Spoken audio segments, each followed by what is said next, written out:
Bonjour, bienvenue dans le cours multiples et diviseurs. Alors pas mal de petites techniques dans cette leçon.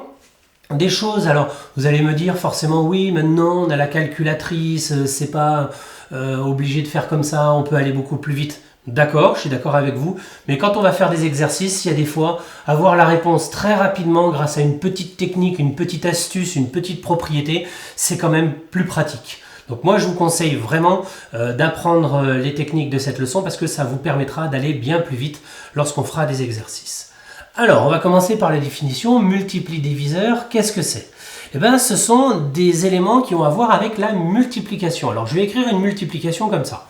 Si ça vous gêne qu'il y ait des symboles, vous écrivez 2 fois 3 égale 6. Mais moi j'ai préféré le mettre dans le cadre général, c'est-à-dire une multiplication, ça s'écrit toujours un truc fois un machin égale un bidule. D'ailleurs, truc et machin, on sait déjà que ça s'appelle des facteurs. Et le bidule, ici, on sait très bien que ça s'appelle un produit. Mais ici, on n'est pas là-dedans. Ici, on va parler de multiples et de diviseurs. Alors, lorsqu'on prend des éléments comme ça d'une multiplication, il se trouve que les deux éléments ici, ce sont des diviseurs du résultat. C'est-à-dire que 2 fois 3 égale 6. 2 et 3 sont des diviseurs de 6. Et inversement, le résultat est un multiple des éléments de la multiplication. Donc, je recommence, 2 fois 3 égale 6. 6 est un multiple de 2, c'est aussi un multiple de 3. Donc voilà, donc même si on parle de diviseur, ça s'obtient par cette idée d'écrire une multiplication. Alors dans des exercices très simples, utilisons le vocabulaire. 25 par rapport à 5. J'écris 5 fois 5 égale 25. Donc 25, c'est un multiple de 5. 7 par rapport à 35. 7 fois 5 égale 35. Donc 7, c'est un diviseur de 35. 28 par rapport à 7. 4 fois 7 égale 28. Donc 28, c'est un multiple de 7.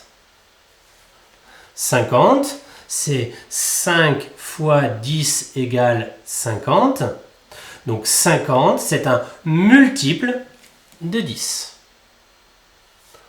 Il y en a qui retiennent également que multiple, ça veut dire qu'il est obtenu par une multiplication. Les multiples sont forcément plus grands que leur diviseur, plus grands ou égal que leur diviseur.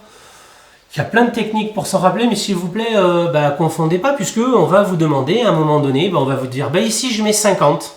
Trouvez-moi tous les multiples. Je vais pouvoir écrire 2 fois 25. 2 et 25 sont des multiples. 1 fois 50. Donc 1 et 50 sont des multiples. 5 fois 10. Donc 5 et 10 sont des multiples, etc., etc. Pour savoir également si c'est des diviseurs, c'est quand même plus facile d'utiliser le fait qu'il soit dans la table ou pas. S'il est dans la table de 2, alors 2 est un diviseur. Mais s'il est dans la table de 2, c'est que en fait, c'est un nombre pair. Il finit par 0, 2, 4, 6, 8. 1632, il est dans la table de 2. Il finit par 2. 1638, il finit par un 8, il est dans la table de 2. 1685, ce n'est pas un nombre pair, il n'est pas dans la table de 2. Cette propriété-là, ça s'appelle un critère de divisibilité. Pour être dans la table de 3, c'est un peu plus compliqué. Il faut faire la somme, il faut que la somme soit dans la table de 3. Alors un exemple, je prends 117. Donc 1, 1, 7. J'additionne les éléments. 1 plus 1, 2. 2 plus 7, 9. Le résultat que je trouve, il est dans la table de 3, donc ça marche. 225. 2, 2, 5. 2 plus 2, 4. 4 et 5, 9. C'est dans la table de 3, ça marche. J'en sais rien moi. 113. 1, 1 et 3. 1 plus 1, 2. 2 plus 3, 5. La somme des chiffres fait 5. 5, ce n'est pas dans la table de 3. ça ne fonctionne pas. Voilà, il suffit simplement d'additionner les éléments et de voir si on tombe dans la table de 3. La technique sera identique pour 9. On additionne et on regarde si c'est dans la table de 9. Et puis parce que je ne pouvais pas vous m'arrêter ici et qu'il fallait forcément que j'en donne un petit, dans la table de 5 également c'est facile. Il faut que le chiffre se termine par 0 ou 5. Alors attention, des fois, les nombres ils peuvent être dans plusieurs tables, puisqu'ils ont plusieurs diviseurs. Et c'est là que ça va commencer à être compliqué et qu'il va falloir utiliser les petites techniques. On y va exemple. Est-ce que les nombres que je vais marquer ici, est-ce qu'ils sont dans la table de 2, de 3, de 5 et de 9? Est-ce que 1038 est dans la table de 2? Il finit par un 8, donc c'est dans la table de 2.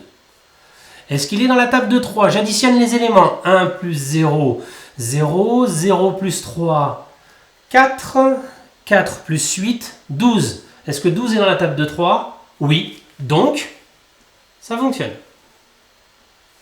Est-ce qu'il est dans la table de 5? Il finit par 8, donc ça ne marche pas. Il faudrait que ça se finisse par 0 ou 5. Et est-ce qu'il est dans la table de 9? J'additionne les éléments, j'ai trouvé 12. Est-ce que 12 est dans la table de 9? Non, donc il n'est pas dans la table de 9. Moi, ce que je vous propose, c'est de faire pause et de vous débrouiller avec celui-là. Faites pause, puis moi je vous donne la solution tout de suite. C'est parti, hop. Il se termine par 0, il est dans la table de 2. Si on additionne, ça fait 13, ce n'est donc pas dans la table de 3. Il se termine par 0, donc il est dans la table de 5. Et la somme étant de 13, ce n'est pas dans la table de 9. Voilà. Il faudra connaître ces critères de divisibilité pour arriver rapidement à savoir si c'est dans la table de 2, de 3, de 5, de 9. Voilà. Moi là-dessus, je vous dis, qu'est-ce qu'il faut retenir sur cette leçon? Tout d'abord, savoir ce que c'est un multiple et ce que c'est un diviseur, parce que quand on va vous demander de les trouver, il faut savoir déjà ce que c'est. Deuxièmement, il faut savoir les trouver, donc connaître la définition et savoir les trouver. Ça, on verra comment on rédige ça dans une technique un peu particulière, mais on verra ça en classe.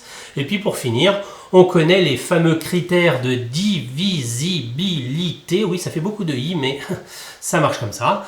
Donc les critères de divisibilité par 2, par 3, par 5, par 9, pour aller un peu plus vite. Voilà ce qu'on pouvait dire sur les multiples et sur les diviseurs. Moi, je vous souhaite un bon courage pour la suite et je vous dis à bientôt.